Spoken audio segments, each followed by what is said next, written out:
Good morning class. Shri Deepchand Chaudhary Mahavidyalaya से मैं आज आपके सामने बीए थर्ड सेमेस्टर में आज हमारा टॉपिक है नैवृत्तीकरण। नैवृत्तीकरण का मतलब होता है कि किसी व्यक्ति या उसके समूह से अलग हो जाना, ठीक है, जिसको अपन लोग इंग्लिश में डी इंडिविजुअलाइजेशन बोलते हैं। तो डी इंडिविजुअलाइजेशन का मतलब होता है, डी मतलब होता है अलग होना, और इंडिविजुअलाइजेशन मतलब किसी व्यक्ति या समूह से, ठीक है, या भीड़ से। भीड़ मान लो, जब अपन लोग भीड़ से अलग होते हैं और अपने आप को कुछ अलग रूप में दिखाने की कोशिश करते हैं, उसको डी इंडिविजुअलाइजेशन कहते हैं। यानी कि अपने इंडिविजुअल स्वरूप को अलग, दूसरों से बिल्कुल अलग दिखाने की कोशिश, या दिखाना अच्छा लगता है किसी को, ऐसा जरूरी नहीं, ठीक है।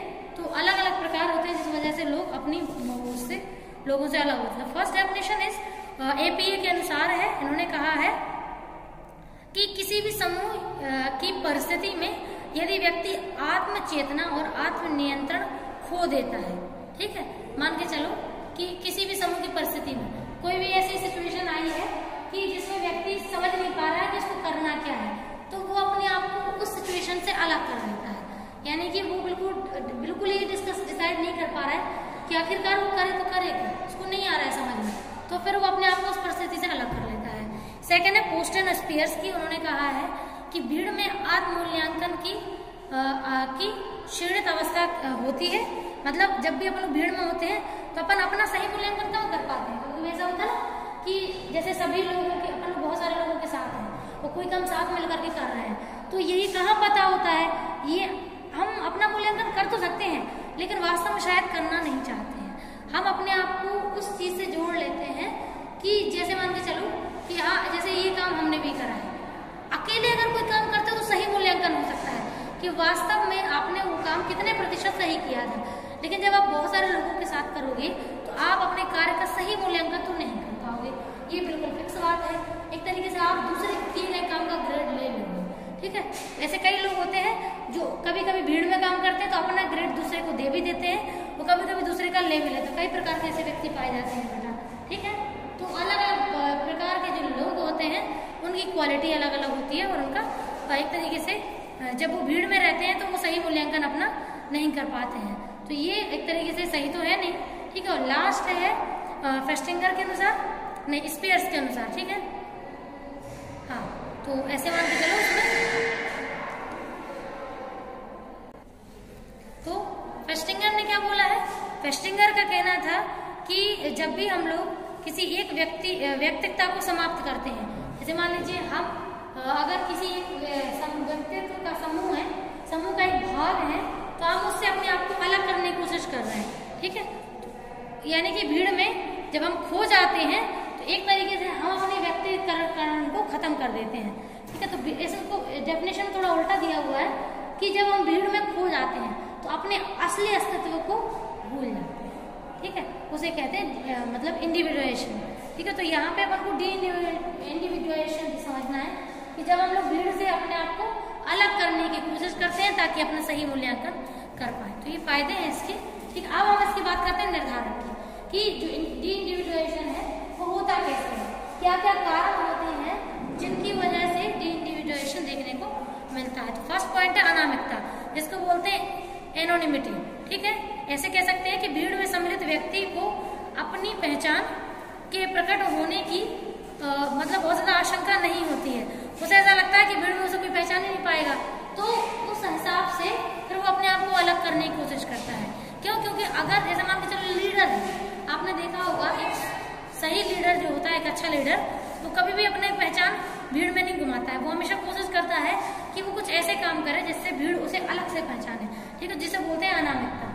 सेकेंड पॉइंट है, ये समझिए, तो सेकेंड पॉइंट है संकलित उत्तरदायित्व, ठीक है, जिसे बोलते हैं डिफ्यूज रिस्पॉन्सिबिलिटी।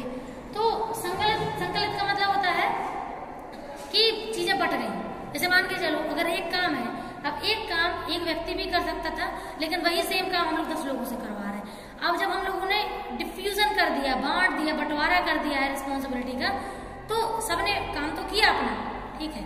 कभी कभी होता क्या है कि जिसने कुछ नहीं किया होता है वो भी ग्रेड ले लेता है काम का, और उसने बहुत ज्यादा किया होता है उसका ग्रेड वो नहीं लेता है। ऐसे कई प्रकार के लोग मौजूद होते हैं कि ना करने वाले पूरा ग्रेड ले लेते हैं और करने वाला अपना ग्रेड छोड़ देता है, ठीक है। तो ये जो सेकंड पॉइंट है, इसीलिए व्यक्ति को ताकि फिर वो अपने काम का क्रेडिट किसी और को ना दे लगे। ठीक है, इस पॉइंट का मतलब है जब व्यक्ति भीड़ से खुद को अलग करता है अपना सही मूल्यांकन करने के लिए कि वास्तव में वो कर क्या सकता है। भीड़ के साथ तो बहुत सारे काम बहुत सारे लोग कर सकते हैं, लेकिन खुद अकेले रह करके क्या कर सकते हो, ये है इसका मतलब। ठीक है, थर्ड पॉइंट है हमारा उद्दोलन, एराउजल। तो उद्दोलन का मतलब होता है कि जब किसी व्यक्ति के अंदर कोई काम करने की इच्छा होती है ना कि वो करे, उसको अच्छे से कर सकता है, अकेले कर सकता है और बाकी लोगों की अपेक्षा ज्यादा अच्छे से कर सकता है, उसे बोलते हैं उद्दोलन। यानी कि उसको अंदर से अराउजल वाली फीलिंग आती है कि उसको ये काम अकेले कर सकता है। ठीक है, नेक्स्ट पॉइंट है संवेदी आधिक्य, जिसे बोलते हैं सेंसरी ओवरलोड। ठीक है, जैसे इसमें लिखा है कि भीड़ की परिस्थिति में व्यक्ति पर इतना अधिक उत्तेजनात्मक या संवेदी प्रभाव होता है कि वह उसके वशीभूत होकर कार्य करता है। जैसे आप जानते हो भीड़ में अगर 50 लोग हैं, अगर 45 लोग एक काम कर रहे हैं तो 5 जगह हम काम अलग से चलते हैं, हम भी संग काम कर रहे हैं, तो ये फिर इसका मतलब है कि भीड़ का इम्पैक्ट पड़ता है। भीड़ का बहुत, जैसे मान के चलो एक कोई काम ग्राउंड में चल रहा है, किसी को पता नहीं वो काम चल क्या रहा है, भीड़ में मौजूद लोगों को भी नहीं पता हो क्या रहा है, लेकिन कहते हैं यार सब खड़े तो हम ही खड़े हो जा रहे हैं।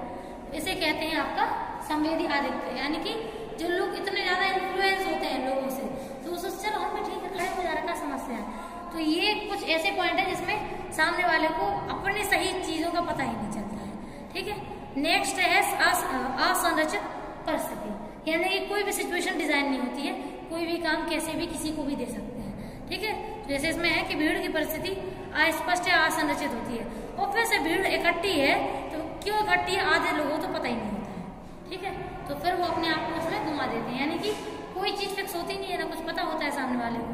तो लास्ट है मतलब अगला है परिवर्तित चेतनावस्था, यानी कि उसमें जैसे मान के चलो अगर 40 लोग किसी चीज को पलट गए तो फिर अगले लोग भी बदल जाते हैं। ठीक है, वो अपना विचार नहीं करते, अपनी चेतना नहीं लगाते हैं कि उनको ऐसा करना चाहिए कि नहीं करना चाहिए, सब लोग हो गए तो चलो हम भी हो गए। तो ये होता है कि परिस्थितियां परिवर्तित करते रहेंगे और वो अपने आप को बिना सोचे समझे, बिना चेतना को प्रयोग किए वो अपने आप को सिचुएशन में चेंज कर लेते हैं।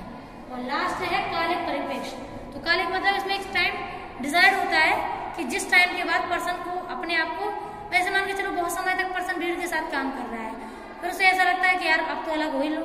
ठीक है, फिर ऐसे तो अपना अस्तित्व पता ही नहीं चल पाएगा, तो इसमें फिर एक समय की सीमा समाप्त होने के बाद व्यक्ति अपने आप को अलग कर लेता है।